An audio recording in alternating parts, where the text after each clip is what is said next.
Welcome to the Journey Principles, where we show you how to go from stuck to unstoppable with life strategies that work.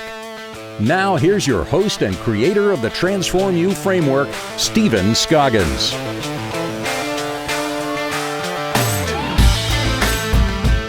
Hey guys, welcome back to the Journey Principles. If this is your first time listening, we help you go from stuck to unstoppable in every single area of your life. It's all about life mastery made simple.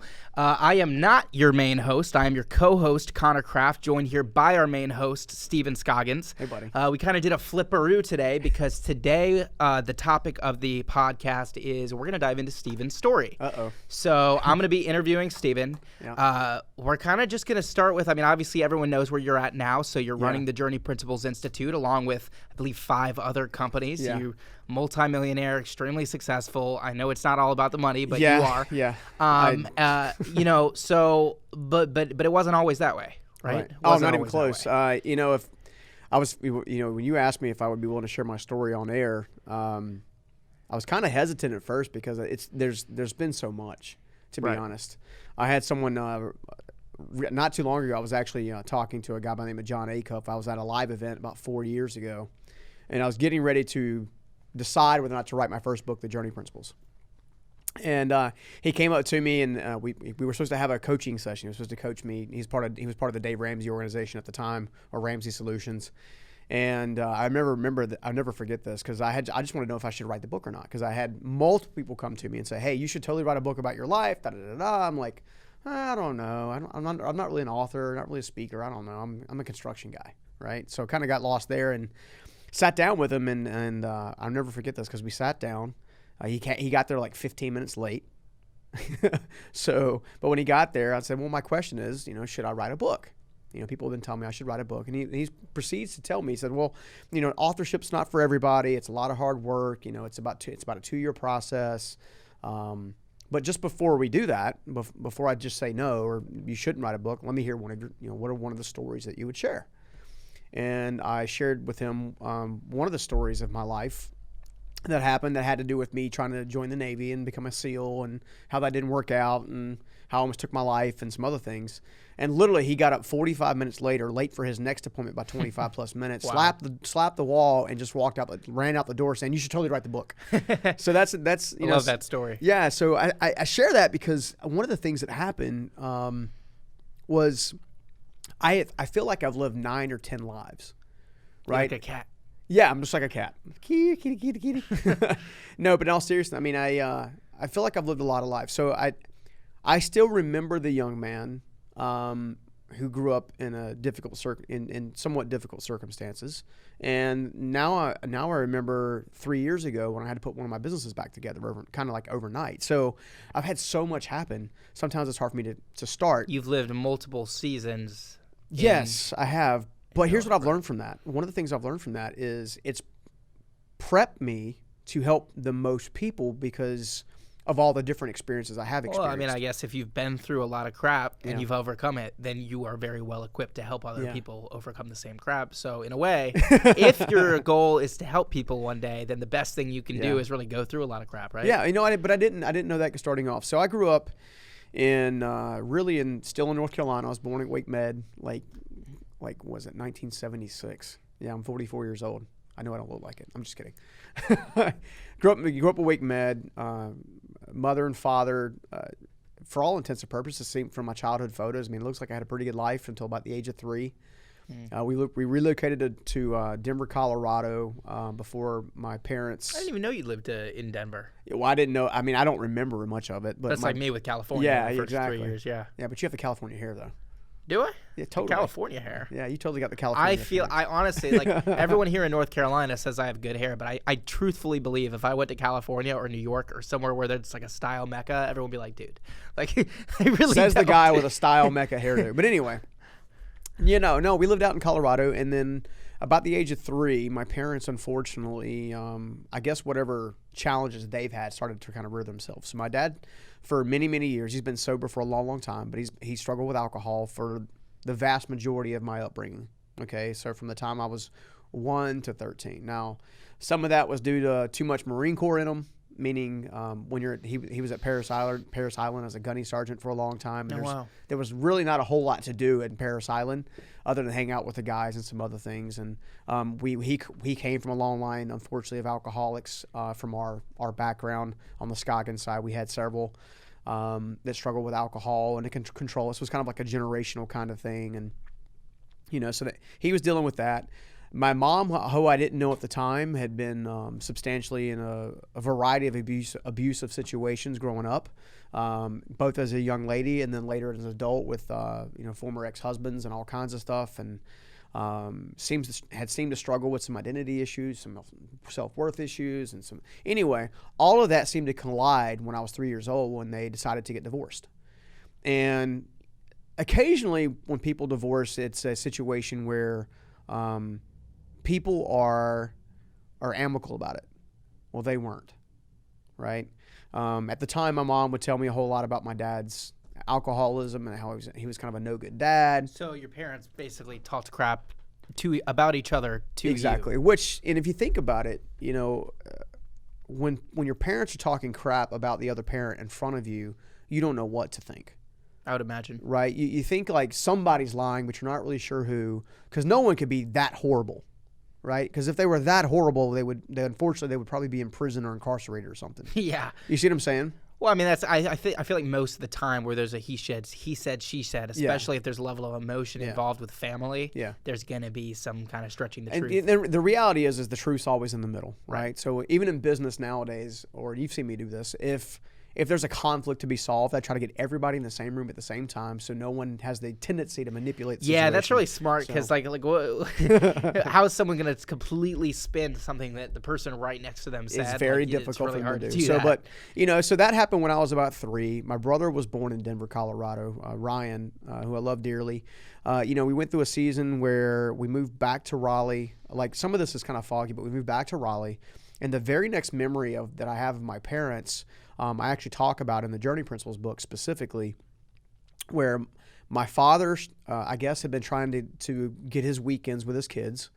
My understanding is he hadn't paid his child support in some time, and my mother declined to let him come do that, or come take us, come take us to do his weekends or whatever. As a growing up, I can remember him telling me he loved me and then like tucking me and Ryan in on weekends, but smelling alcohol in his breath. I mean, I have some pretty like profound memories of both of my parents. Some are very, very positive. Some are like, hindsight being 20/20, were not so positive. And one of the things that we teach here is to accept your story where you're at. And it took some time for me to accept their story based on where they were at, right? Which is something I encourage everybody to do. But in the meantime, the very next memory is my dad shows up in a Oldsmobile, an old burnt orange Oldsmobile, 2-door. I used to like sleep in the back deck of the window, waving at people in the back window, which obviously you can't do now. There's seatbelt laws. You still do that. You technically can't, but you're not supposed to. But anyway, I haven't seen it in a long time. It used to be kind of running rampant. But he shows up. He's banging on the door. I remember my mom and him kind of fighting it out at the door, not really thinking much about it. And I remember coming out. Ryan's crying. My little brother. Because he's 3 years younger than I am, and so I was probably 6-ish about that time, because he was about 3 by the time we finally made it back to this area. We were in a small town in outside of Raleigh called Wendell. And he's banging on the door. She's trying not to let him in. I remember being kind of like frozen in place. Like I wasn't sure what was going on. I just saw my little brother, so I went to kind of hug him and kind of in that protective mode. And Dad finally gets in the door, holds Mom against the wall, and is yelling at us to go get in his car. Okay. This is a 6-year-old and a 3-year-old. I can't even imagine like how stressful that was. Yeah, so we're not sure. Mom says don't go, but Dad does. Oh, and they're screaming at the top of their lungs. I mean, they're tough. And it was a tough place. I think instinctively I was a little fearful for my mom at the time. Like I said, I never saw him like raise his hand to her or nothing like that. I know that my mom growing up had lots of abusive people that unfortunately that her mother dated. My grandmother, and then later in life after my father. Now, I'm not saying there is or is not instances. I just don't know. I never saw it. My dad would definitely say that no, that's one boundary I wouldn't cross.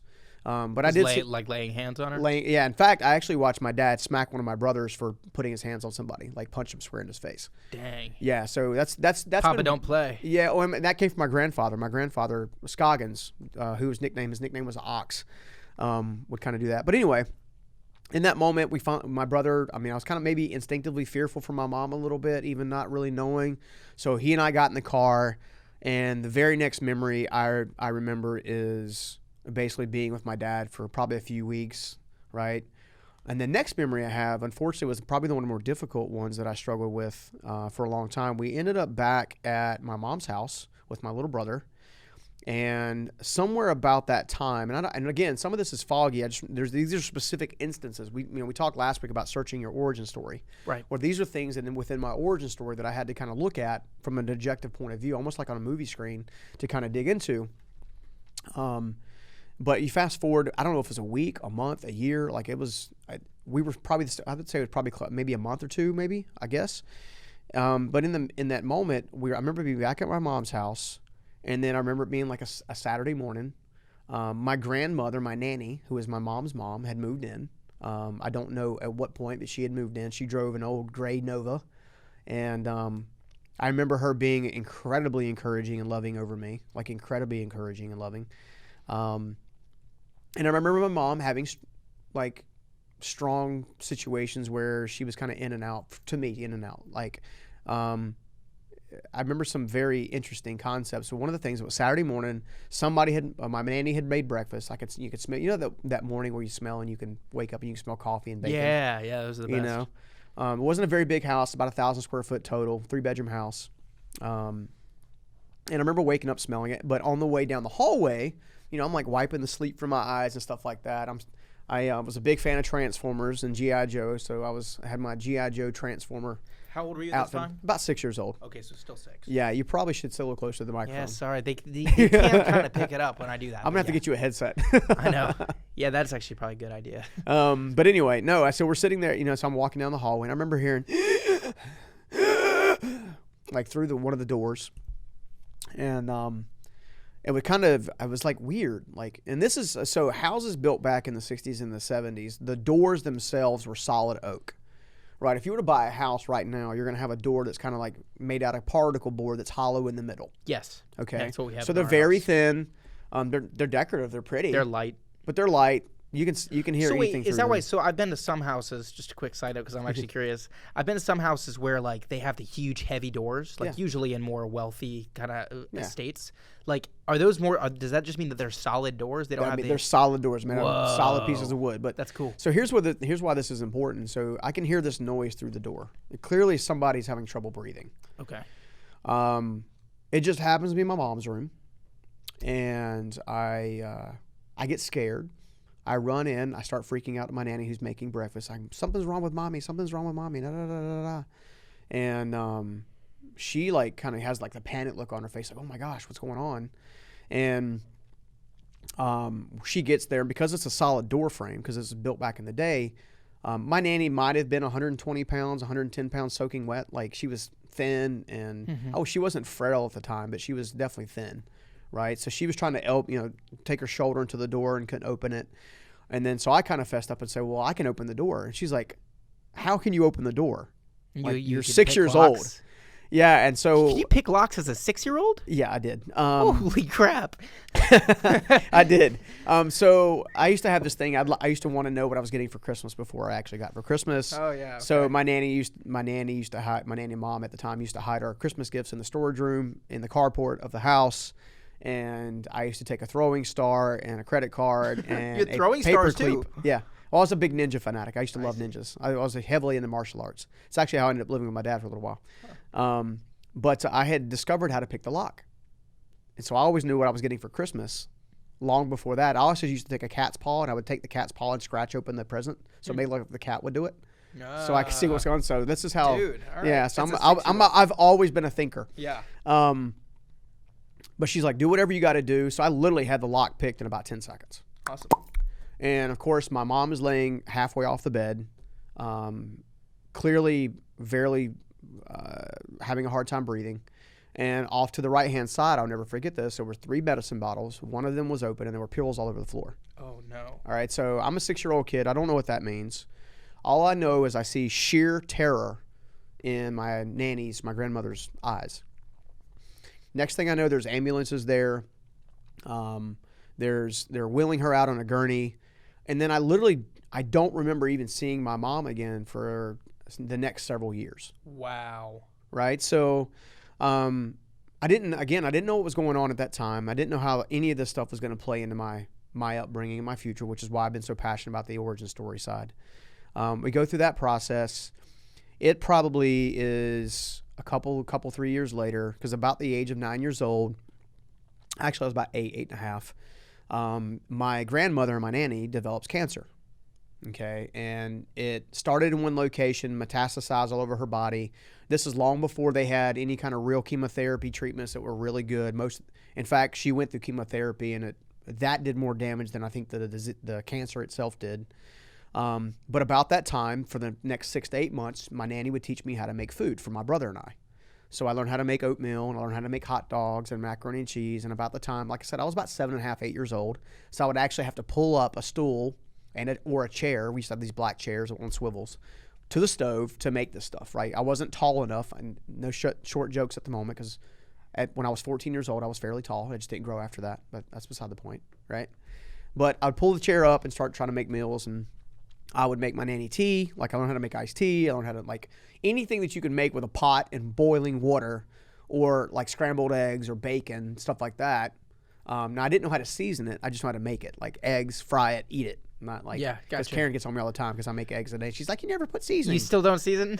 I just, funny. It's just one of those situations. But I learned how to dress my little brother. We used to walk. So the school, the elementary school that I went to, and it was an elementary middle school together called Wendell Elementary, was 2 blocks from the house. We walked back and forth to the thing. So, and that's what I remember for, another 1.5, 2 years. And then one of my aunts moved in, whatever you want to call it. My nanny's sister moved in, and then she took over trying to help us out and whatnot. And then, unfortunately, I remember my nanny disappearing, and she went to, I guess, at the hospital. And my last memory of seeing her alive, unfortunately, was her with tubes down her throat and all kinds of stuff like that. Your nanny? My nanny, so the person who was raising me. This is the same nanny who had the look of terror in her face. Yeah. So essentially, while my parents were around earlier part of I only have a few memories. Like, I have a memory of my mom calling me while she was living in Kentucky, in between this time frame from 6 to 9. Right. I didn't realize at the time that when she was rolled off in the ambulance, that was a suicide attempt. So how much between the ages of 0 and 10 did you actually see your biological parents together? A couple 3 years tops. Wow.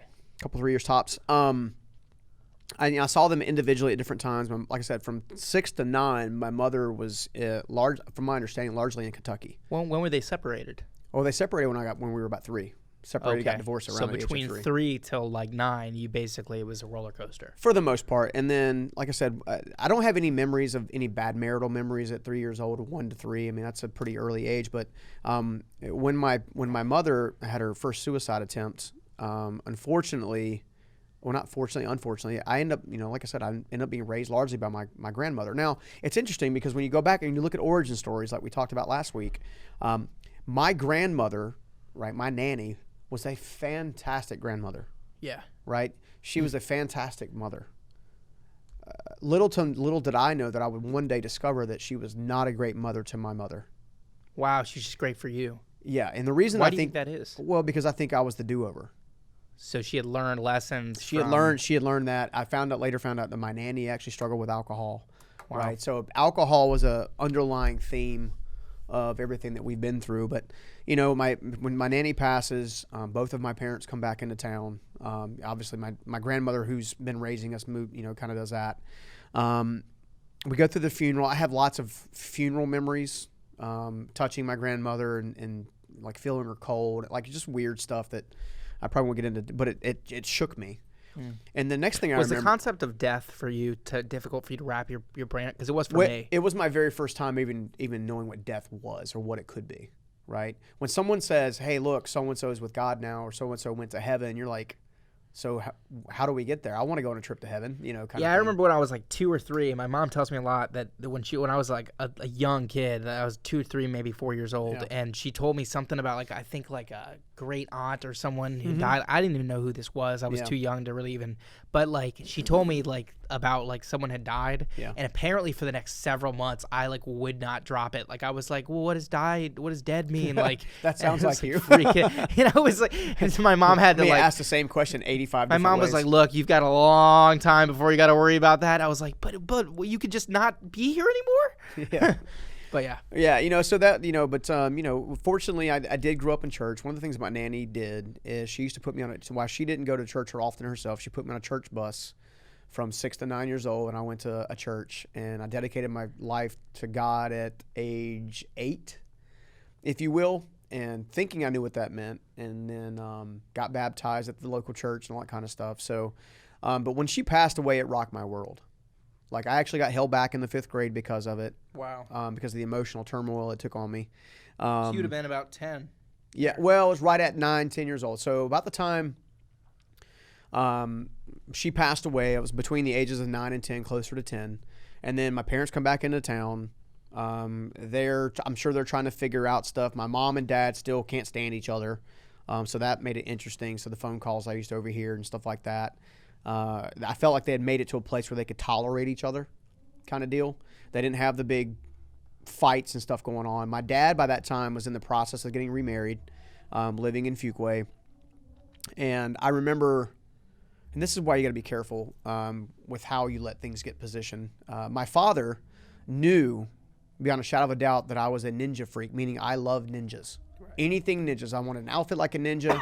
I built my own first set of nunchucks at the age of like 9 or 10 years old out of a old curtain rod thing. I actually knew how to use the nunchucks. Like I actually. Yeah, if you were that into combat, I mean, it makes sense. I was heavily into martial arts. You went into the SEAL route and you wanted to become a Navy SEAL. Well, I didn't think about that, but I guess that's possible for sure. Well, so my dad's really into the Navy SEAL stuff. Like he reads all the books and everything, and apparently he says that a lot of them they were raised like as young kids they wanted to be warriors, and they looked at it that way. A lot of Navy SEALs who write books, they're like, I always saw myself as a combatant or something like, which is very interesting. Yeah. But I just thought that was an interesting thing that I realized. Yeah, I mean I'm sure there's some truth to that. It was just interesting because when all that happened. One of the greatest mistakes that I've made in my life, unfortunately, that set the tone for a lot of other more difficult conversations was I agreed to move in with my dad in Fuquay, North Carolina, where my little brother was basically told he was going to live with my mom in Florida. Okay. Around the same time period. No, it was the same time period. So it was... Okay. But so I decided you were basically told by your parents you're going to split up. Because I was older, and I would be seen in a court of law as being able to make my own decision at like 10 or 11 years old. What? Which is crazy. I know, it's crazy, but that's how it was. The court wouldn't even see me as being capable of my own decisions, I bet, at 17. Yeah, some these days maybe it's the difference in years. Yeah, I'm sure. I mean, you got to remember, rules and laws change all the time. But in this particular instance, my father had promised me martial arts lessons, right? And I spent all my upbringing, if you will, wanting to be a ninja and wanting to be a warrior and a fighter, which large in part I still am. I'm very much a warrior at heart. I think you know that. Yes. But, but when I went through all this stuff, I didn't realize that me making a decision to live with my dad was going to crush my brother. Wow. Right. My little brother was who was 3 years younger. In fact, I was probably a teenager before my name actually was Stephen to him. He used to call me brother. Yeah. And he used to follow me around like a little puppy dog. Wow. And brother this and brother that. And I was his protector. I was his everything, if you would, during that season. And loved him. He loved me. I mean, we were tight, as any two kids would be going through a roundabout weird situation. A lot of his memories are different from mine because mine happened earlier. So obviously, he was at 3 years old. I'm seeing this big fight altercation thing at 6. He doesn't remember hardly any of it, right?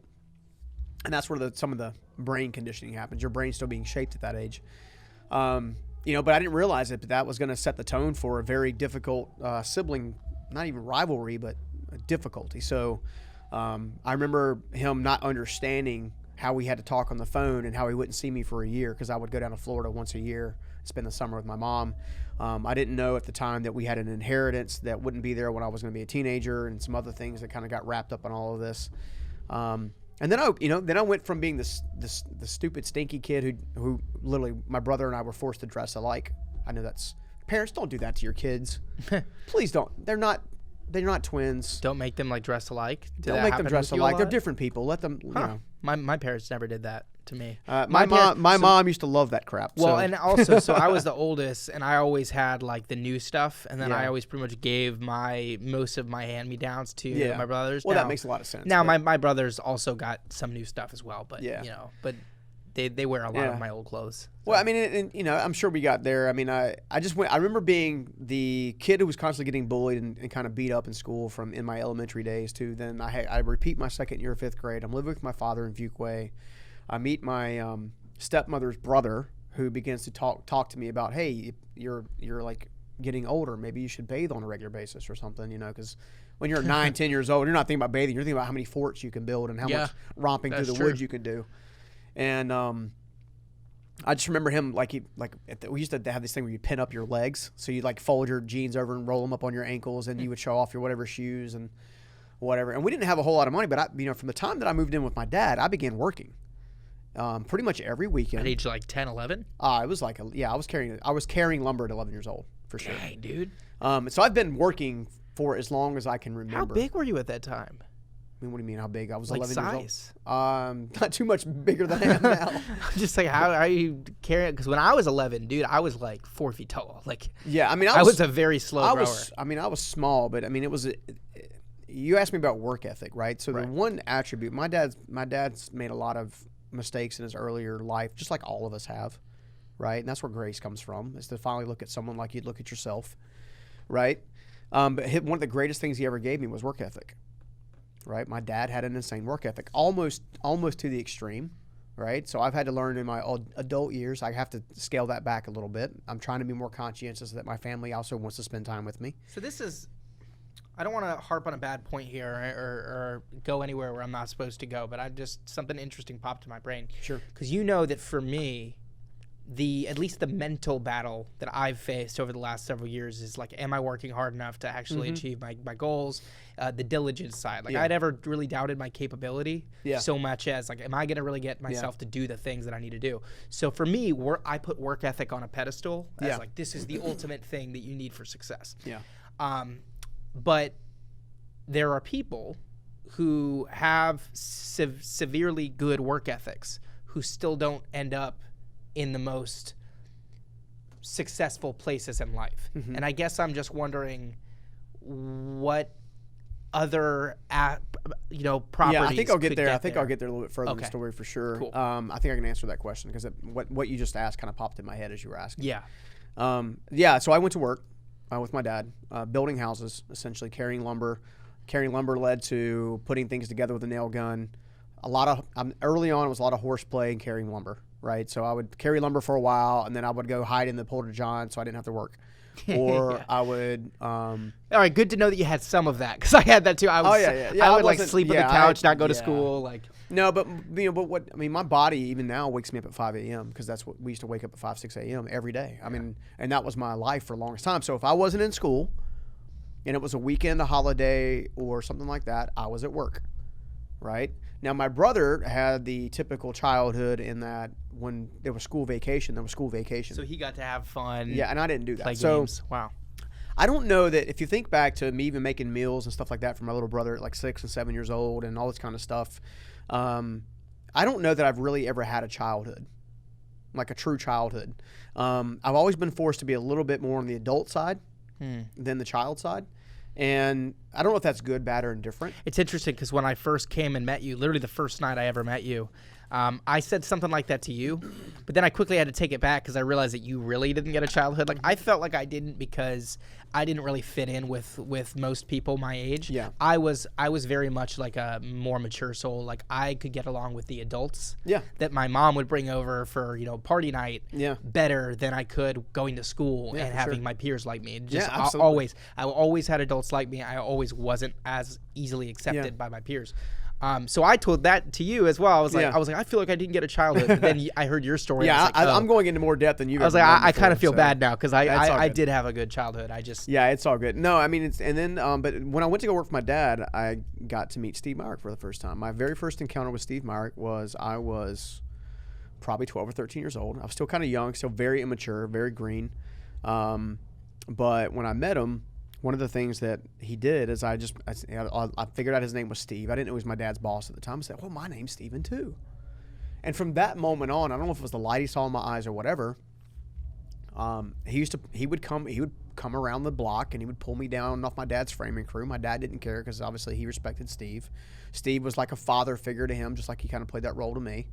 And would literally 12, 13 years old, riding around this car, and he's talking about flipping real estate and avoiding alcohol and bad relationships and manipulation versus influence. So he would just take you and just ride around the block and tell you good stories about. And at that age, the only thing I was thinking about was it's hot outside. He has an air-conditioned car. I'm going to ride around in this car for as long as this old guy will let me ride around. Well, and I don't have to carry the crazy lumber and all that stuff. Yeah. So there, by the time I was 16 years old, I was working with my dad running framing crews. My dad would go get lumber. What's a framing crew? A framing crew is the people that actually build the sticks portion of the house. So they're the ones that cut the wood. Okay, so they do the actual foundation. No, foundation is before. It's way before. Yeah. It's a shame that I work in construction. Apparently, I have a lot more to teach, Connor. Yeah. But yeah, so 16, 17 years old, my dad's putting me at the end of one wall, and I'm beating his top paid guys, and so I get raises and stuff like that, and I think that's where I started seeing that if I worked really hard, I'd get a reward. So then I just worked harder. Right. Accurate.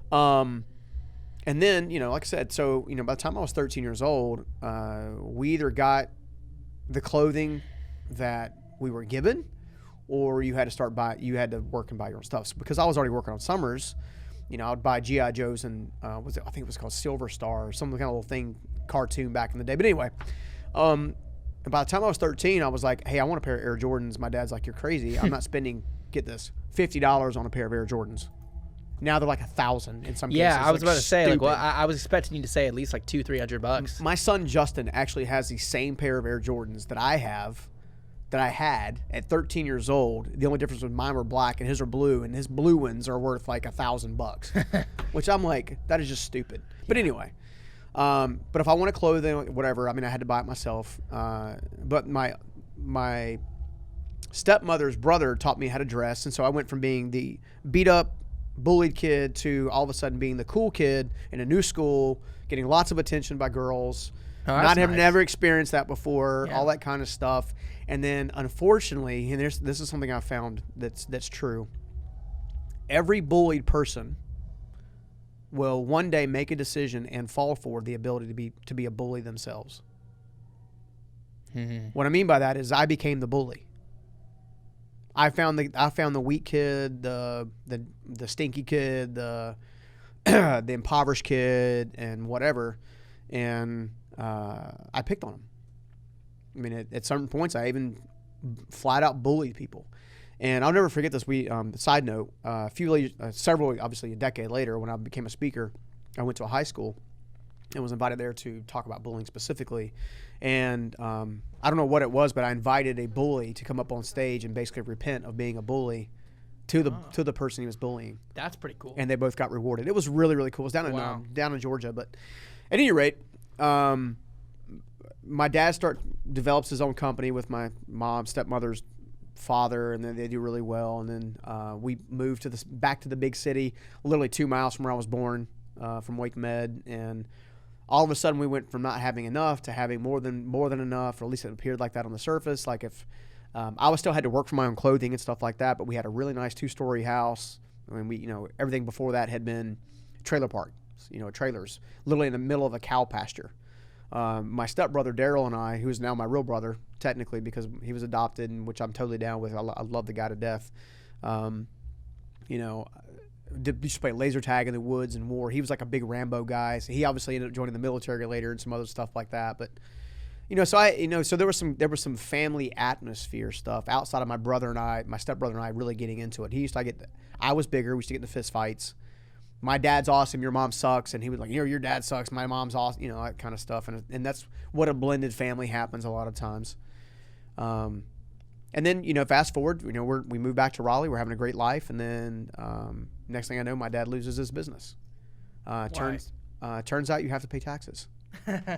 So you can't just go buy all the toys. I remember this one Christmas we had where we literally, it's almost like they came to us and said, whatever you want this year for Christmas, we're getting it.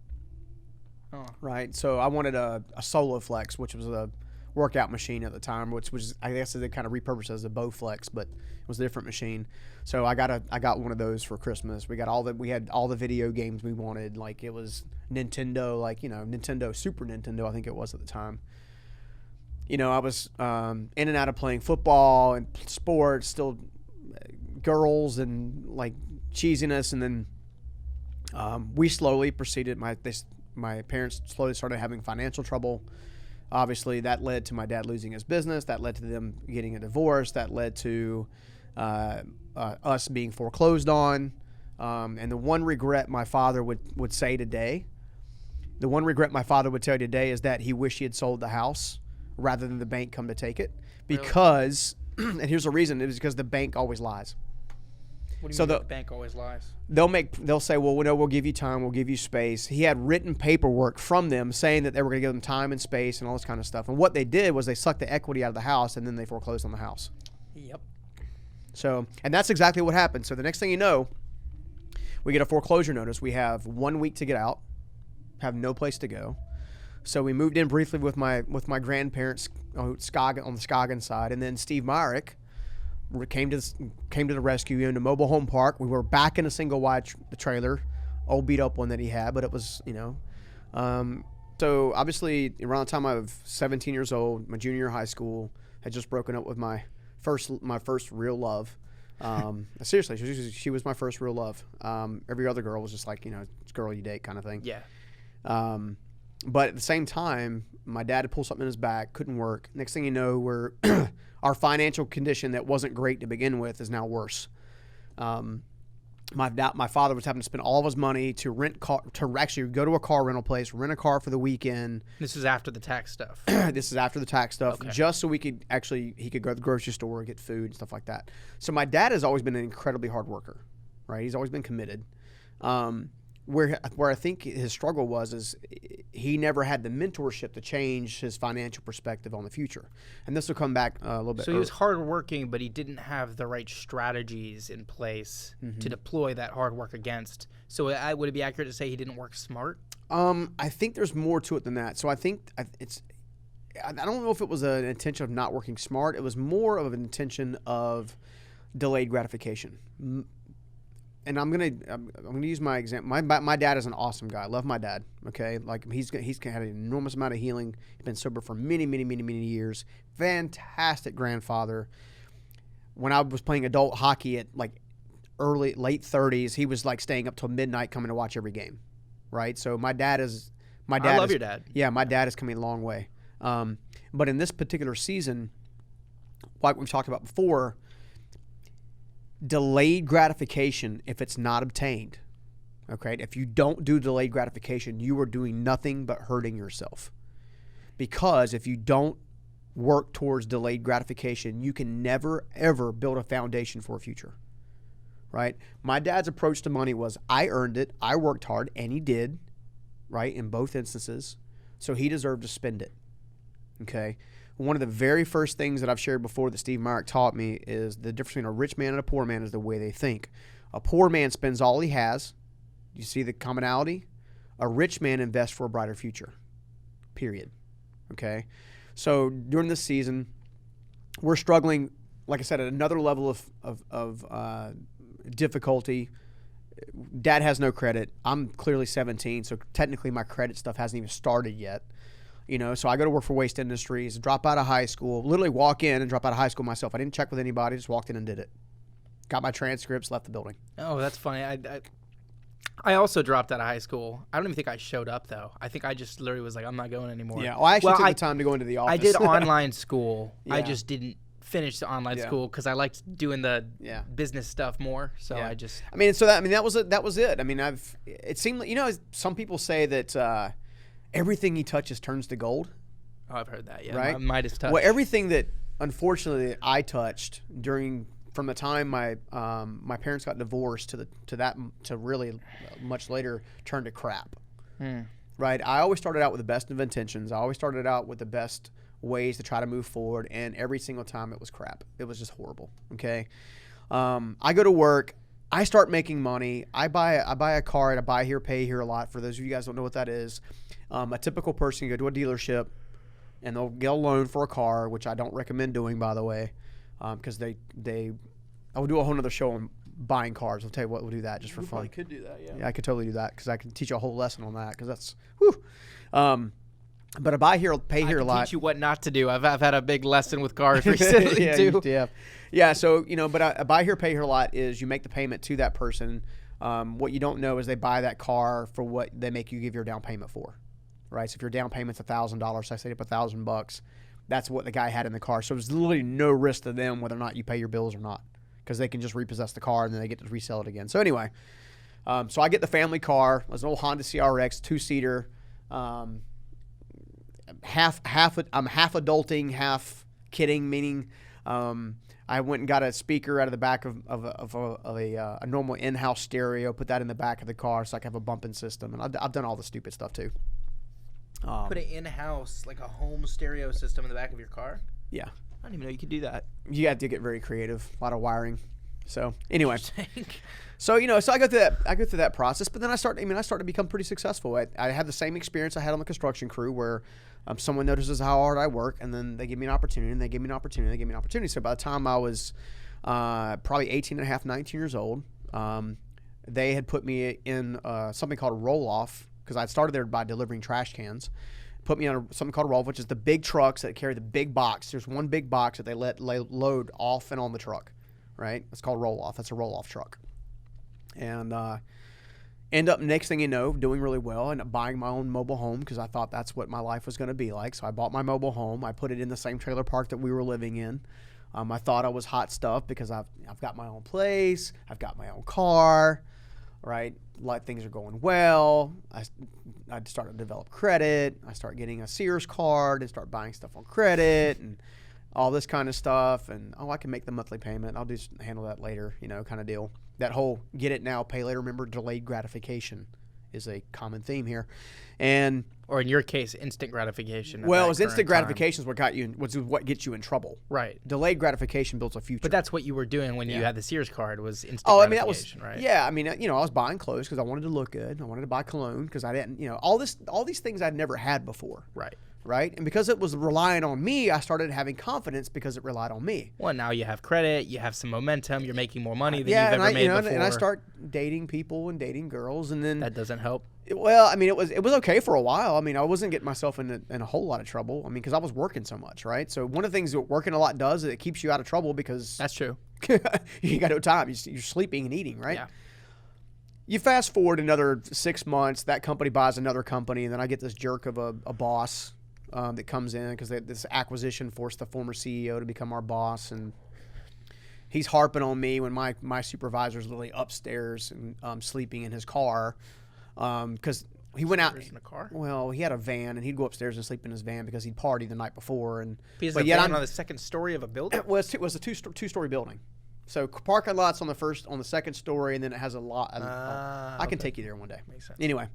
Long story short, I was picturing a dude with a van parked upstairs. Yeah, I'm 19 years old. I'm doing the work of a 30, 40-year-old adult. Like I'm literally running this area of the company. That's awesome. I had a guy. So you were employed at this point. I was employed with Waste Industries, and have a guy by the name of Hurley Red, another one of my mentors. He actually got the guys who were double my age to follow me and trust me because of the way I thought.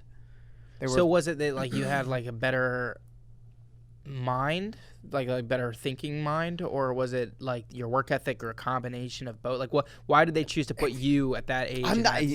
It's hard for me to say what their opinion was, but essentially I've always had a unique way of thinking about things. And that's something I believe that God has put in me. Now that same thinking platform also got me in a lot of trouble because I didn't know how to aim it. So that being said, new guy comes in. I can't stand him. And then literally he challenges me one day, and I'm a pretty stubborn person. Like, you cross me once too many times, I will literally. You really need to see right in front of you the facts of here's why we need to do this. You don't want to do this, but here's what we need to do. Mm-hmm. And I'm the same way. Yeah. I need to see it. Well, this guy was a horrible. I mean, I wasn't the only one. Like, he was a horrible boss. Yeah. Like, he was the definition of a boss. Like, he wasn't a leader. He was a boss, right? Yeah, right. So anyway, Dictator. He was, and he was always anxious, kind of a doofus. And anyway, long story short, fast forward, I end up walking out on that building or that business. And what do you go to when everything else is falling apart? You go back to what you know. So I basically go back to construction, right? So I get back with Steve. Steve gives me an opportunity to start a siding company for him, because Steve, as a home builder, would own every facet of building the house. So he owned a plumbing company, he owned an HVAC company, he owned an electrical company, he owned a painting company, an interior trim company. Like, he owned every piece, which is how he was able to compete with national home builders, even though he wasn't a national home builder. He was a smart dude. So he earned his entire supply chain infrastructure, basically. That's exactly what he did. It's what they would refer to nowadays as vertical integration. Huh. So I didn't know that at the time, but I'm like 19 years old. I'm not kind of like what Apple does with owning their own hardware and all that kind of stuff. Right. Kind of. So we go through this process, and I go to work for him, and he basically puts me in the business. He buys me all the tools and equipment, and I proceed to go to work. And then I start doing really well financially, right? Because I got a bonus every time I've completed a certain project in a certain time frame and stuff like that. He taught me about excellence, which I didn't really know much about, because I would just rush to get the work done, and then I have to go back and fix a bunch of it. It's a common theme of my life, unfortunately. My wife would actually say that apparently she says brick wall ahead, and I'm like, well, I can get there faster. That's her terminology. So we go through that whole process. I go to work for him, do really well financially. Screw my brother Daryl out of a bonus commission because I brought him on the crew to buy a '98 Camaro, which was fresh off the lot. I think I bought the fourth one they had on the lot. Yeah. First time that I had the opportunity to be a man of character and didn't. How'd that feel? At the time, I didn't care. At the time, I wanted what I wanted, and I can tell you that to this day, that relationship is still not healed because of that one thing. Wow. So it's better, but I don't know that my brother would trust me again. You see what I'm saying? And I'm a very different man. And yeah. So anyway, you're one of the most trustworthy people I can think of. So well, I mean, like I said, so that tells you something else. There's hope for everybody. But he's got a beautiful family. He's doing well. But anyway, start making a bunch of money. What does a person who's never managed money do that starts making a bunch of money? Well, first of all, they start showing off.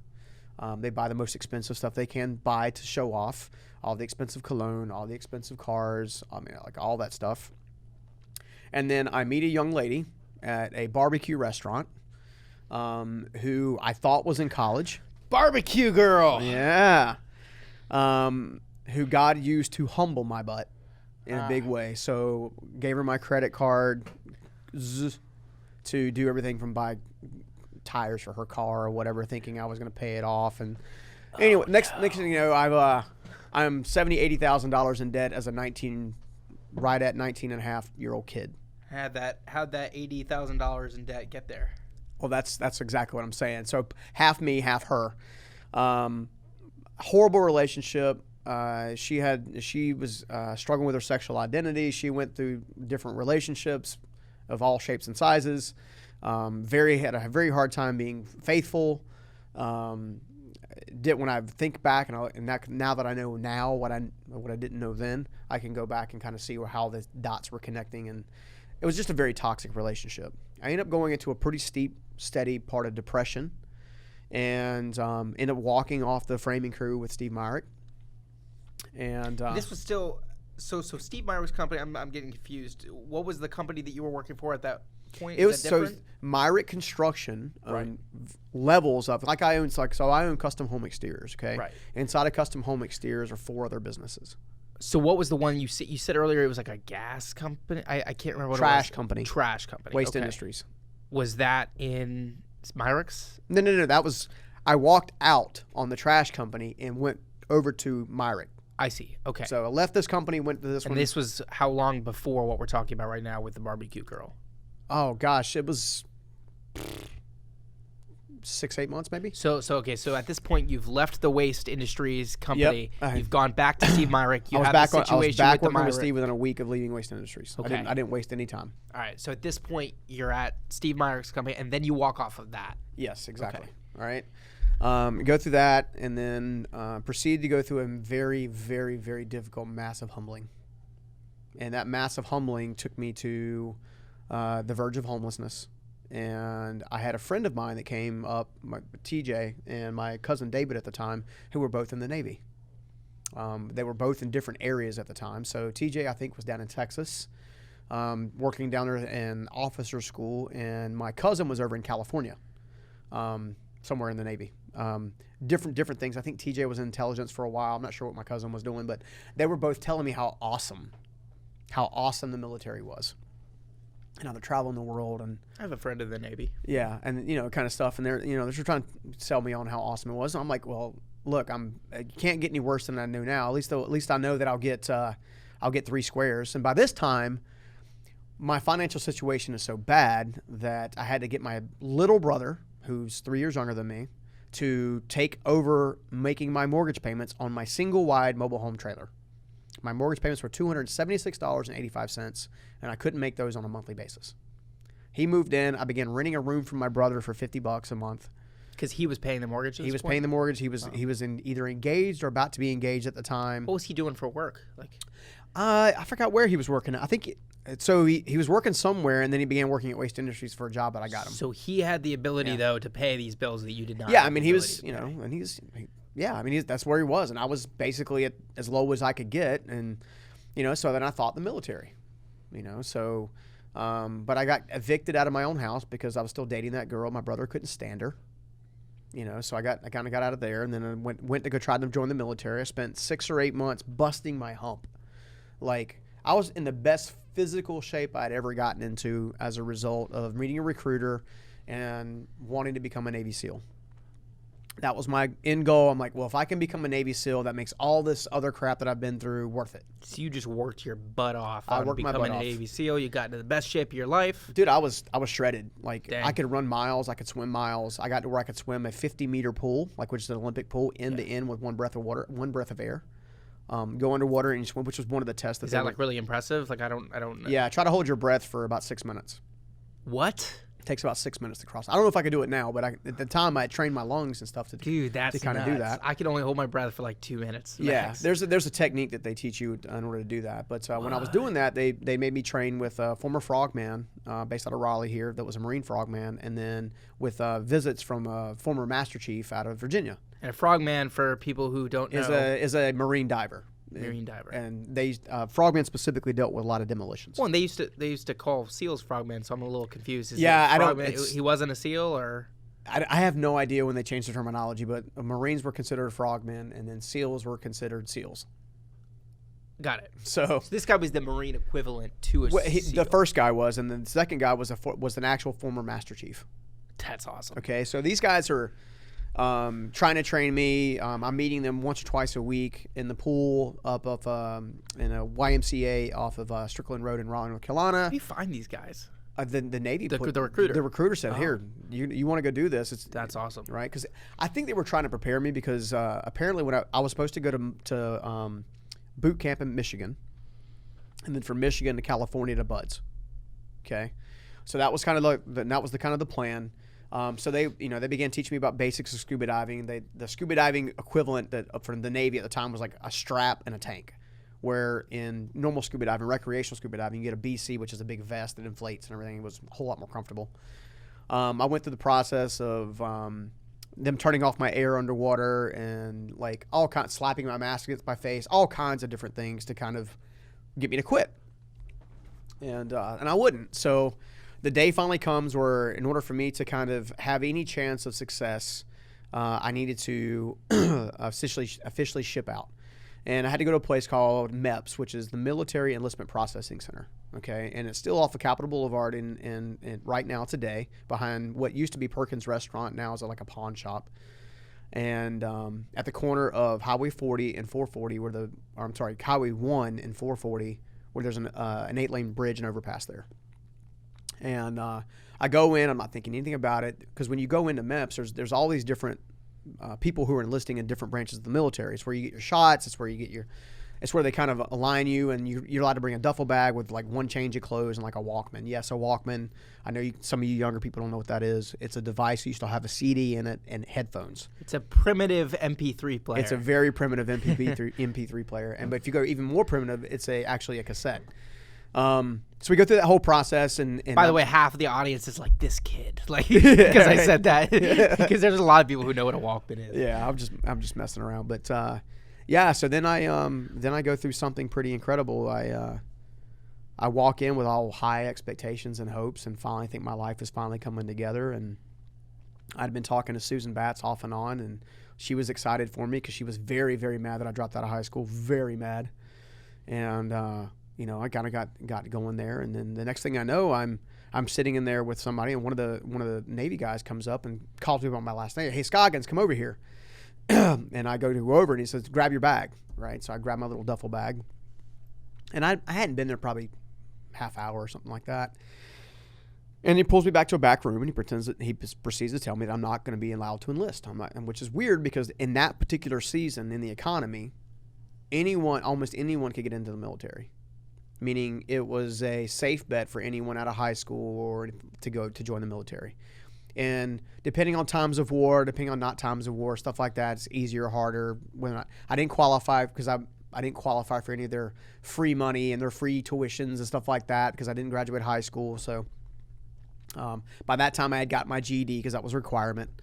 But he proceeded to tell me that I had two things against me. The first thing is I had scoliosis at the top of my neck. It turns out I would actually be a full inch taller, if the top of my neck was actually straight, which would be kind of nice. So I could be 5'6" instead of 5'4" and some change. So I went through that, and then he said, "Hey, and also your ASVAB score is not high enough." I'm like, "Well, what do you mean by that?"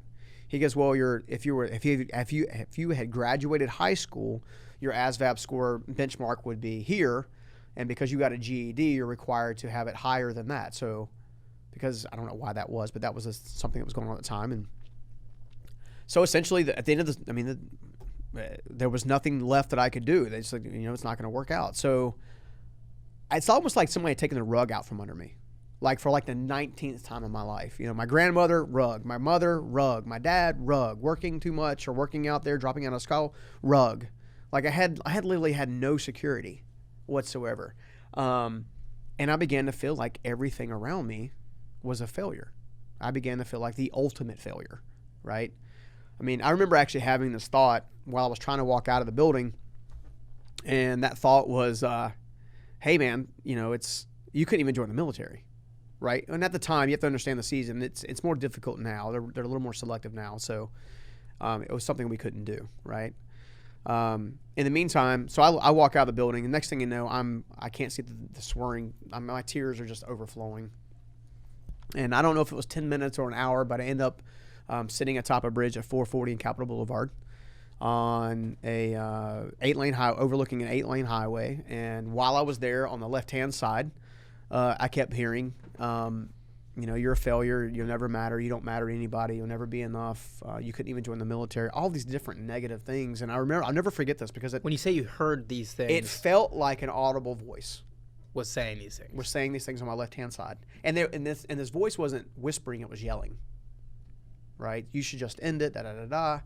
So I'll never forget this. I remember taking off my shoes and then sitting atop the rail, and it's like an 8-inch tubular rail, and I was sitting there.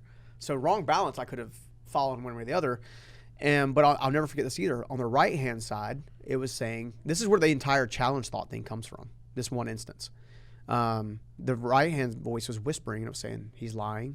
It's not true. You're worth everything. You're worth more than you can imagine." So there were two competing voices. Yeah, in the your biggest head, thing, the easiest way to explain it was there was a cartoon back in the day, right, that had the little devil on your shoulder, little angel on your shoulder. That's exactly that's exactly what was going on. Got it. So you have this one really loud voice in your head saying you just need to end it all. Yep. You're not going to make it. You're not going to be what you want to be. You might as well just kill yourself now. And then you have the other voice that's much quieter. That's like, he's lying. Yeah, that's not true. Yeah, got it. And so much so that the voice finally says, "Well, I tell you what. why don't you call some of your friends and family? They'll tell you how much you matter. I'm like, okay. So I pick out, I go in my duffel bag. I pull out a Nokia 5160 telephone, which is a prepaid phone, which has been around for a while. Broken screen. Whoa. Hang on. You broke a Nokia telephone? The screen was broken. Aren't those like known for being indestructible? I guess. Is it a Nokia? I might be roasted alive for this. I need to double check that. Oh but my you gosh. go ahead. Yeah. So he's gonna go look up the word Nokia 5160. So anyway, I broke it. The screen was broken. Period. It was it was one of those prepaid things that my grandmother bought me. My grandmother Scoggins, who was like 4 foot tall, who I can thank for some of my genes. Was it a 3310? It was a 5160. Okay, never mind. Yeah, the Nokia 3310 in meme culture is widely known as like the most indestructible phone. Supposedly, you could throw this thing off. Fun fact. You could throw this thing off the Empire State Building, and supposedly it'll be fine. There are videos about it. Yeah, it's crazy. So anyway, we go through this whole process. I'm on top of the rail, and then this voice finally says, "Hey, call some folks." I pull out the phone and start dialing telephone numbers. First person I call was my father. No answer. No voicemail. Second time mother. Third time grandfather. Fourth time I was calling a family friend or a friend. And then the fifth time, because I never forget this, on the fifth phone call, the voice that was on my right shoulder had to convince me to make the fifth phone call. Because that's the quieter one. That's the quieter one. Because so after the first 4, you were like, dude, that's it. Well, every time that nobody would pick up, or I would get a voicemail or a voice messaging system, an answering machine would be like, see, like, I told you so. I told you so. And on the fifth phone call, an old raspy voice picks up, and it's Susan Batts, who was my ex-high school girlfriend's mother, who had poured mentorship, just like Steve did to me, taught me a lot of things, and whatnot. She answered the phone, and she could tell I was distraught. She could tell I was going crazy, like not going crazy, but I was a mess. She could clearly hear that I was crying, and she tried to convince me to tell her where I was at. And I was like, no, it's good. I just want to tell you I love you and whatever. And she's like, no. Tell me where you're at. I'm coming to get you. I'm like, no, I just want to tell you I love you. No big deal. Da, da, da. Hindsight being 2020, the powerful part about this part of the story is that was the only person on the face of the planet at that moment that if I gave my word to, I would follow through with it. The only person out of everyone? The only person, wow. Even out of Steve. Right, because by that time I'd walked off of Steve's job site, so I wasn't going to call Steve. I was ashamed of myself. You see what I'm saying? Yeah. And were you at the bridge at this point? I was sitting atop the bridge when all this was going on. So cars rushing. I could hear that. I could still smell diesel fumes. I can still remember the breath escaping my mouth because it was a little chilly. And here you are debating on whether or not to take your life. And you've made 4 phone calls. This is your way of saying, okay, maybe I won't. Is if someone picks up. You made 4 phone calls in a row. Nobody's answered. Yeah. And then Susan answers. So we go through this entire process of her trying to convince me to tell her where I'm at. I refuse to do that. And then she says, well, promise me you'll call me tomorrow morning at 9 a.m. And I'm like. So she knew. She knew it. She instinctively knew, as mothers do, because she was a mother figure to me. Yeah. Instinctively knew that something was up and instinctively knew what to say. Now, I later found out that part of that's because I think that she came pretty close herself. Right? So... but then she says, Stephen, I'm telling you right now. And she wasn't, I don't remember her being like a person of professing faith. In fact, I was there as she was getting ready to pass from here to heaven, where she finally received the repentance that I like to say is important for everybody and whatnot. So I know where she's at now, which is fantastic. But during that season, she was more secular minded than not kind of deal, which is fine. But she was convincing. She said, and this is what she said that got me off the bridge. She said, Stephen, I want you to repeat this after me. And I'm like, whatever. She's like, so seriously, repeat this after me. And she goes, this too shall pass, and what comes next will be greater. Right? And she goes, say it. I'm like, no, say it like you mean it. Like she's like, you're yelling at me. And you remember, so during the live events we do, one of the things I like to do is I try to teach people how to change their emotional state in 15 seconds. Okay? This is where I learned it from, not Tony Robbins. Really? Because she got me to change my entire emotional state by making me say and yell at the top of my lungs, this too shall pass, and what comes next to be greater. So you discovered the power of physiology and in that moment, making an emotional state change and your power to do so in that moment. Then. Wow. So you could say that your darkest moment gave you the most powerful thing, powerful tool. It had the biggest glimmer of hope and light that I'd seen. Okay, so here's where that's important. For the sake of time, I'll fast forward to a couple different things. So I left the bridge. Within a week's time at the bridge, my brother gave me $50 to clean a litter box. I go through the litter box experience, which is my salvation experience, where God actually shows up. Yeah, I think if we don't already have a keynote on the litter box story up at this time, just stay tuned, because that's a really powerful tool. You're going to do this today, right now? No, well, I won't do it today because we don't have time. Yeah, that's a powerful story. Yeah, but that is where I actually had the physical presence of God, which is why you can't shake my faith, even after I spent 5 years as an atheist. When God physically shows up and shocks you, he gets your attention. Oh, yeah. So, but here's the synopsis of what happened. So in this moment, I had this physical encounter with God, which I later discovered was the whisper on the bridge, which I didn't know at the time. I remember yelling at the ceiling, if you will, to a God I didn't quote unquote believed in. God takes my legs out from under me, pins me to the floor, and proceeds to say this: "If you will surrender, I will bless you." Essentially. Now the litter box story is far greater than that. This is like the most divine moment you actually. It's one of three. It was the first one of three. Wow. I'm sure we'll do a whole podcast. Yeah, I've had two other divine moments, which is why I believe the way I believe and how strongly I believe it, which is why I know that it's true, right? I wasn't crazy. I wasn't on drugs. I wasn't in a state of depression because I'd already kind of started finding my way out. Right. But I was still a mess. Yeah. Okay. I finally agreed to surrender. I get up off the floor. Within a week's time, I was back on Steve Meyer's framing crew working for my dad. Right. Okay. I've worked my first full week in work. I've been sleeping on the couch. Couch where? At my dad's place, specifically, which was 2 trailers down from my brother's. Okay. Why were you not with your brother at that time? Because he still didn't want to talk to me because of the previous girlfriend. Yeah, because if it wouldn't have been for my dad, I would have stayed homeless after I left the bridge. I see. Right. And I left out an entire homeless area. There's like a 2-month window where I was basically homeless on a regular basis. It's pretty important to mention that you don't have to go into it, but yeah, I mean, most of the people know that I've been homeless before and stuff like that. All this point in time, but all this point in time, all that's happened already. It's a Friday afternoon. We used to quit at around 2:00, so we'd have a long weekend. Steve would bring the paychecks.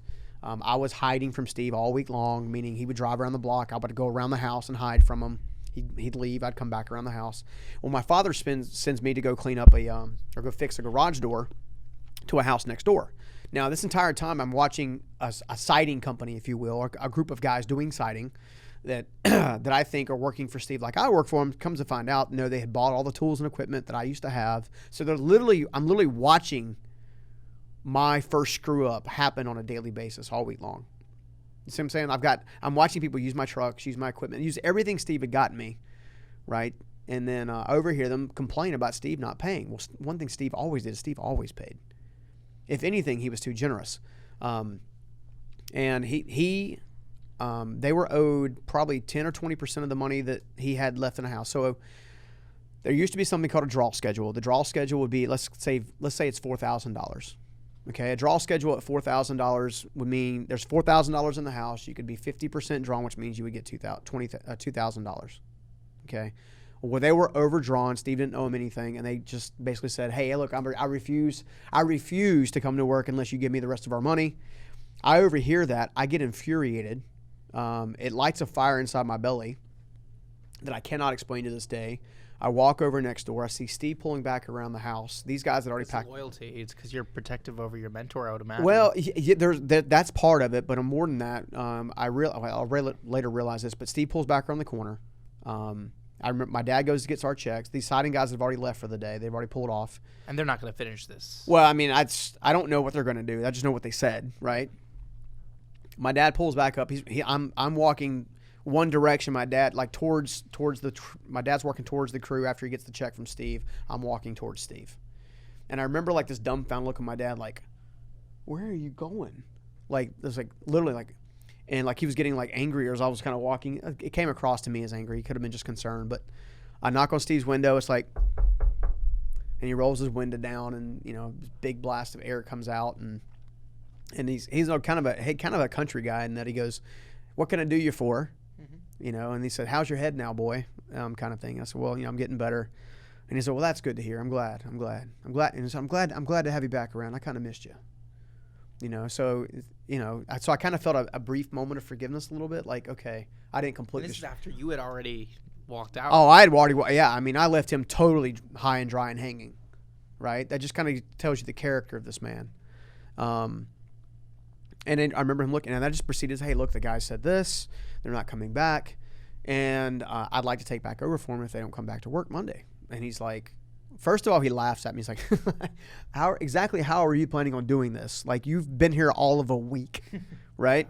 You've been back for a week. Yeah, I've been back for a week, and I'm wearing a nail apron for those of you guys who aren't familiar with construction. It's basically like a paper set of pouches that hold nails, and you're like in front of me. I think I've seen those. Right? Most people have what they call nail pouches, which are made out of leather, and they're heavy duty and whatever, right? Yeah. So that's what I have here now. And so he kind of laughs. And he's like, "How are you gonna do that?" And I say, "Well, I don't know. I'll figure it out. If you'll give me the opportunity." I was thinking, well, maybe you can give me back the ladders and the equipment. I'll just pick up where I left off. He's like, "Well, I already sold all that equipment, so I can't give you anything, and I don't know that I would." I said, "Okay, that's fair." I said, "But I'll tell you what. If you'll just give me the chance, I'll figure out the rest." And he was kind of like taken back, kind of like dumbfounded, like. So you had no tools, and nothing to actually no build money, the house with. No tools, no credit. And he's like, how are you going to build a house? You're like, just let me try it. Let me figure it out. I'll figure it out. Just give me the opportunity. So he agrees to, he basically, with a smile and a handshake, and that was always the terminology we used to use, with a smile and a handshake, he shook my hand and said, "I'll tell you what, if they don't come back Monday and don't start by 9 o'clock, I just realized there's a lot of nines in my life, start by 9 o'clock, then I'll let you at least finish that house, and we'll go from there." And I said, fair enough. He rolls up the window, goes to pull off with his little Jeep Grand Cherokee away.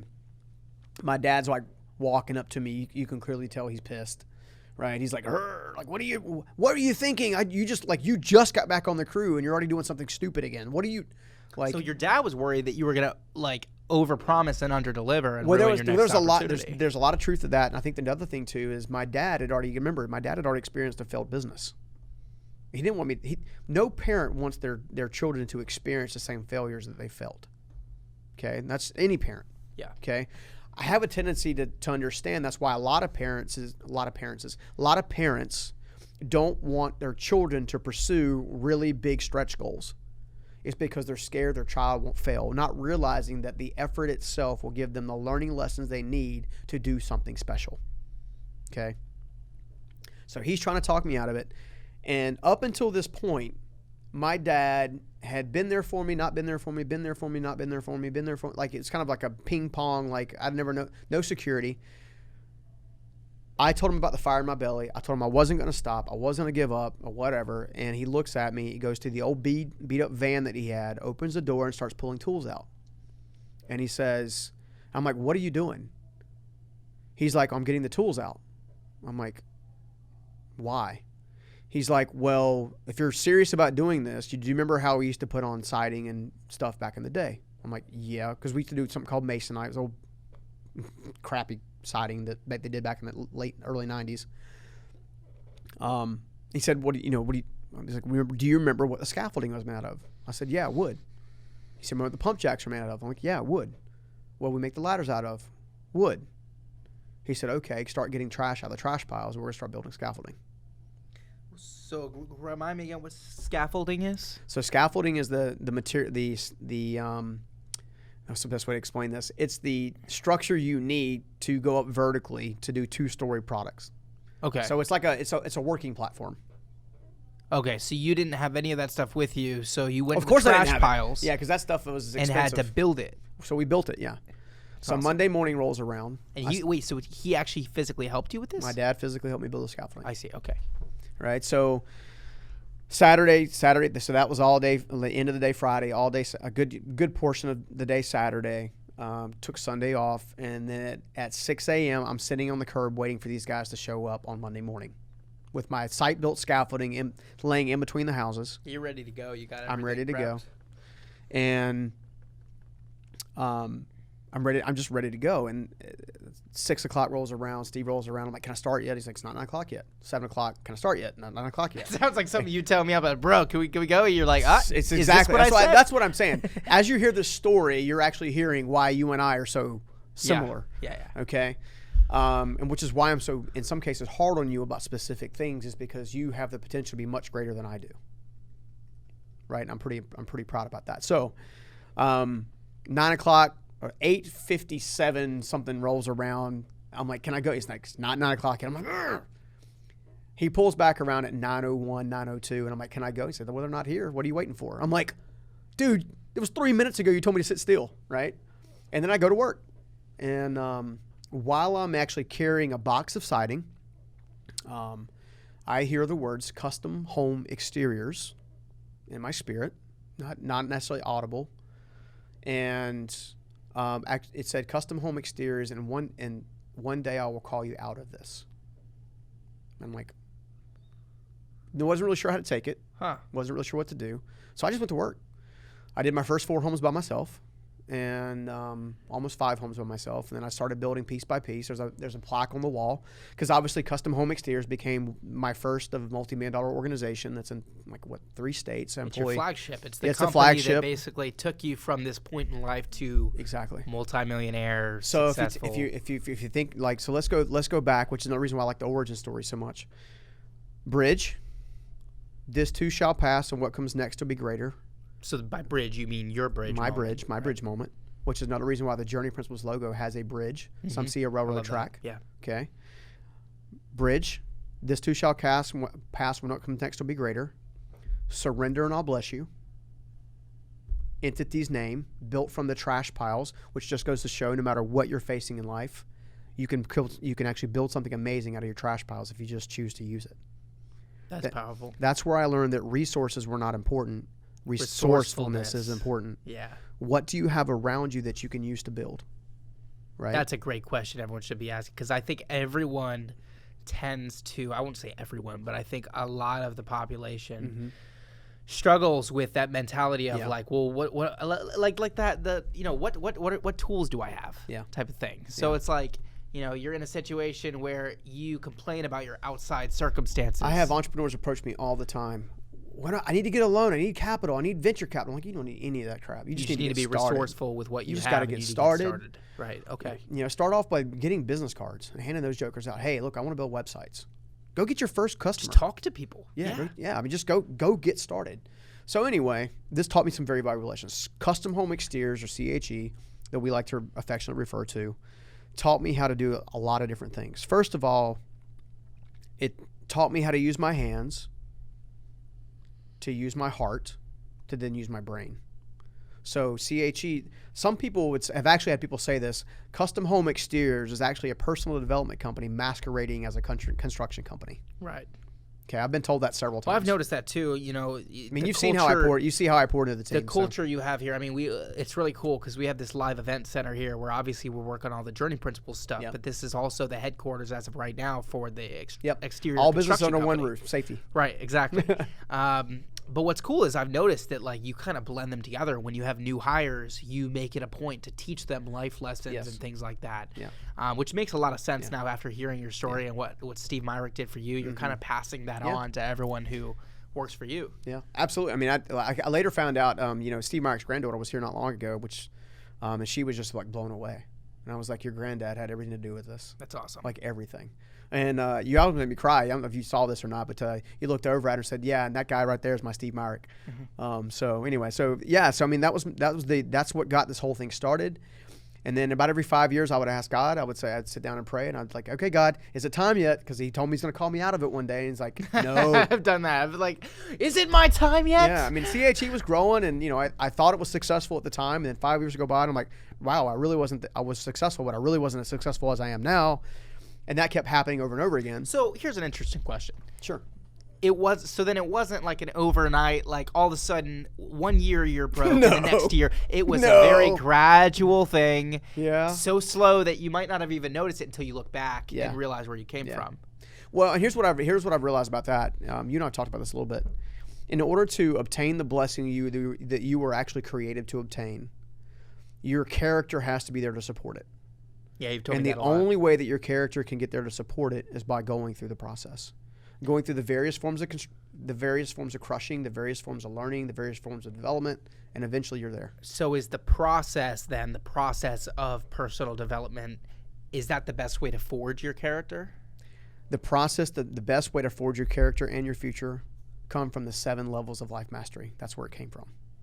The process. The process is awesome. the 7 layers, 7 levels. That's actually one of my favorite episodes of the podcast Yeah. we've done. That was episode 2. Guys, if you haven't checked that out yet, But I you can see recommend that this stuff is very real for me. So everything I teach from a place of experience.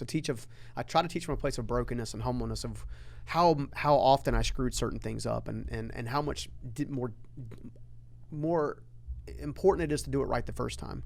So if I can get you started at an earlier date with better information, then by definition you'll be a lot further along than I was at a much earlier date. As long as I can put in the work. You know what I'm saying? So, Yeah. So here's what I want to do. Obviously, a couple years later, God allowed me to create the Journey Principles Institute with my first book. It did really well. That was the book that I mentioned, the John A. Cuff in a previous episode, kind of insisted that I write. That came out. That led me to speaking. That led me to doing this, and then that led me to doing that. That led me to Transform You. That led me to the entire origin story thing that we talked about in the last episode is what built Transform You. It was that going back to where did I start, where am I at now, and what are the steps in the middle. So you did that same process that we went through in the last podcast, episode 7, about the origin story. That's how I built the curriculum. I see. And you took all that information And from your lot. story that we dove into Yeah, today, there's a and lot. obviously we didn't get through your whole story, but the majority Yeah. of it at a high level, and you basically just took all the lessons, and this is what you were able to create out of that. See, and here's some takeaways. I'm gonna go ahead and wrap this up because this has been one of our longer This episodes. is probably the longest podcast Yeah, we've and ever I had, hope but- you guys have enjoyed it. It's my true life story. Obviously, I've had a lot of ups and downs, attempted suicides, homelessness, parents that dealt with issues, broken home, all kinds of things. And it just goes to show that no matter what you're facing, no matter what you think is holding you back, no matter where you think you've been, no matter how you view yourself, your significance, your self-worth, none of that matters. Your future has nothing to do with your past, other than your past can teach you something about how to shape your future. Okay, that's it. Okay, so here's the greatest mistake I ever made in this particular area of my story. The greatest mistake I ever made is forgetting I have enormous value. If I'd have stayed the homeless kid or jumped off the bridge or given up or not surrendered, where would I be now? How many different lives would have not have been touched? That's why I say all the time, if we can help you, we know that you'll help others. We know that you will fix the bondage and the generational things because it happens by accident. What's crazy about that really is, I was in such need of direction myself. I may not have gotten quite to the level or the depth that you did in the sense of, actually being ready to take my own life. Mm-hmm. I have had those thoughts. I haven't gotten to the point of actually wanting to make an attempt. I pray you never do. But I've had those thoughts of actually being that would probably be an easy way out. I've had those thoughts and those kind of, so I almost question, if you had not stuck it out, and if you had taken your own life, I never would have met you, and where would I be right now? I don't even know if I'd be here. That's So- exactly why. Because you took a chance on that one little voice that said, you know what, maybe there's something here. Just don't give up. That's right. That's the most important thing, is just don't freaking quit. That's right. I was asked yesterday on a very large conference call, what's the number one thing that entrepreneurs have to be successful? Without missing a beat, I said perseverance. Perseverance. It's the same thing in life. The number one thing that you can use to get past any area of your life, to become unstoppable, is perseverance. No matter how painful it gets, how bad it looks, your future can be so much brighter. Just don't freaking quit. That's it. Rocky always got back up, no matter how painful the punch was. All right, so let's close with this. I'm gonna go this really fast because I feel like we've talked a lot about, but I want to cover a couple of quick things. I learned as part of this process that your purpose is found in your progress. Okay, your purpose is found in your progress. So what does that mean? I learned a long time ago there are 3 specific types of purpose that each of us are called to live out in varying forms. Okay, I call them the 3 purposes of life, and we'll do an entire episode and dig into these deep. But in the meantime, number 1 purpose in life, you've heard me say it before on many, many shows over the last several years, is the greatest purpose in life you'll ever have is serving the person you used to be. Okay, so in order for you to become, to serve the person you used to be, you have to become something more, right? So that's number 1. I'm inviting you to become more. So this is if you're having a struggle point in your life right now that you need to overcome, and you're dealing with these negative thoughts and this struggle. Yeah. You have to overcome that first, but then you will find, if you're looking for purpose right now, once you overcome your own personal hurdles, what he's saying is the most beautiful purpose will supposedly open up. I haven't gotten there yet, but supposedly you get to a point where once you've overcome your own hurdles, you would think, oh, well, what now? Well, now you can go back and help people who are stuck exactly where you are right now, which supposedly is like the most beautiful thing. Check this out. So little epiphany for you. You just made a comment about you haven't really discovered that purpose yet, meaning I've tasted it. I just so here's gotten the to the thing point about where that. it's like my whole purpose. Think about this. When I first learned about that, which was Steve Myrick, which is over 20 years ago, okay, I didn't get those words put in my brain until I had a dream about me shaking hands with my former self. Wow. Okay. I also didn't know at the time that I was being trained to serve people. Okay. So you're in training. And you're in training, so stick with it. Yeah. All right. Next 2 are. We want you to be people of impact, not just. Hell yeah. Not just. I'm not. I mean, we want all of you to get whatever you want for your life, but we also really want you to go touch other lives. Yeah, I want compound interest here. I want to invest in people so hard and so fast and so committed and so real, so authentic, that they have no choice but to go out and give the world what they learned. That's why I do what I do, is because Steve Myrick, Susan Batts, Frank Wiesner, so many more, Dave Ramsey, Chris Lacurto. There's a whole list of people that have poured into me to get me to this place just so I could actually help you and help you figure out what to do and where to go and how to get started. All right. The other two areas of purpose are serving the person you once or used to love. Okay. So some will go in the medical field because of someone they lost, or someone that they love that maybe they're trying to help. The other person is serving the person you could not save. Okay, so serving the person you used to be, serving the person you once loved, and serving the person you couldn't save. Todd White, who's an evangelist, dreadlock evangelist, somebody whom I admire for his committedness. His entire ministry is built off his best friend who died from a brain aneurysm before he could get to him and actually share the gospel with him. His entire ministry. And that dude has changed millions of lives. That's the source of his drive. That's the source of his drive. Because he lost his friend before he could do something about it. So if you lost someone that you love, you lost a friend or whatever, if that is part of your DNA and that's part of your pain and that's part of your sorrow, consider pivoting it and using it as a source of your foundation. Right? What is the one thing that person needed that you could have offered to help that not happen? And then take that one thing and change the world with it. You got me? So that's what we're going to do. So, all right. So step 1, right?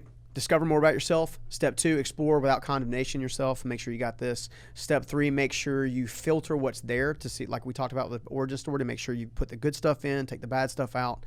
And also remember, if you want to leverage your true purpose, as I mentioned before, you're going to have to, or you may do it in your job, you may do it in your community, you may do it in your home. If you're going to have purpose, those are the areas it's going to happen in. So I hope sharing part of my story was impactful. It's my story. Clearly, I only share bits and pieces of the story because it is so long, and I didn't even go into a great deal of depth with as much of it. For sure. Well, actually, that brings up a good point. If you want to get a more detailed version of his story, I believe we sell this on the Journey Principles website, but there is a book that he wrote. The original Journey Principles, which is called The Journey Principles. Yeah. That's the title of the book. Yeah, it deals with 10 very specific hurdles that I had to overcome that most people have to overcome. Absolutely. So if you want to hear more about his story, you could browse through all the other videos that we're going to put out over the next several years, but there's also a great book. There's an audio book called The Journey Principles by Stephen Scoggins, which is essentially your story. It is. Well, it's my story and everything that I learned. So here's what I've learned. Every principle that we teach here in that book or anything else offers a promise. Okay, meaning if you do this, this will happen. So if you take this action or live within this principle or law or way of living, then this will happen. you will get this result, and that is a promise. Yes. So here's what I like to say. Every principle has a promise, right? So if you live the principles, you also get to live the promise. If you want to live a life of, for lack of a better word, abundance, commitment, perseverance, joy, happiness, all you got to do is follow the principles. You have to act within and live out your life within certain guidelines or principles. Yeah, I mean, you're not. If you plant an apple seed, you're going to get an apple tree. You plant an orange seed, you're going to get an apple. You're going to get an orange orchard. Yeah, you're not going to plant an apple seed and then So get something else. consider the seeds you're planting. Let us give you the seeds that you need to change your life. They're here, right? Kind of thing. Right. So, and by seed, I mean that's the actions that they're taking on a day-to-day basis, which is creating right now. What you do today, tomorrow, next week, next month, next year will dictate the results you get next year, 2 years from now, 3, 4. One of the wisest quotes I ever heard from Steve Myrick, he said, "You have to be willing to do today what others won't, so you can have tomorrow what others don't." Mm-hmm. That's a very popular quote. I love that one. You know, it was be willing to invest in yourself, so you can one day invest in others. Absolutely. We're way out of time today. Yeah. We hope you enjoyed the Journey Principles. Obviously, feel free to go to journeyprinciples.com for resources and get all the free ebooks and personality stuff we got there. Feel free to check out the YouTube channel where we do a lot more graphically job at illustrating a lot of these points and go deep dives. Yeah, we have whiteboard lessons. We have face-to-face. My favorite thing is reaching out to us at questions@journeyprinciples.com. You can ask me any question you want on life and or business, and I'll be happy to answer it, likely on air. And if we use it on air, we'll send you a free gift in the process. Yeah, we'll either answer your question on a podcast, or more likely, we actually every Monday do on YouTube a Life Mastery Q&A show. So we need your questions to fill that up. So to fill it up where we want to. We already got some, and we're going to roll out with a bunch, but we can definitely use your questions. So, all right, guys, that is totally all the time we have for today. I really appreciate you guys sticking around and let me share my heart and my story. Hopefully now you know why I'm so passionate about what we're doing and why we're really going after it. So this 90 minutes was powerful. We love you. We're happy for you, and we'll see you soon on the next Journey Principles. Take care. See ya.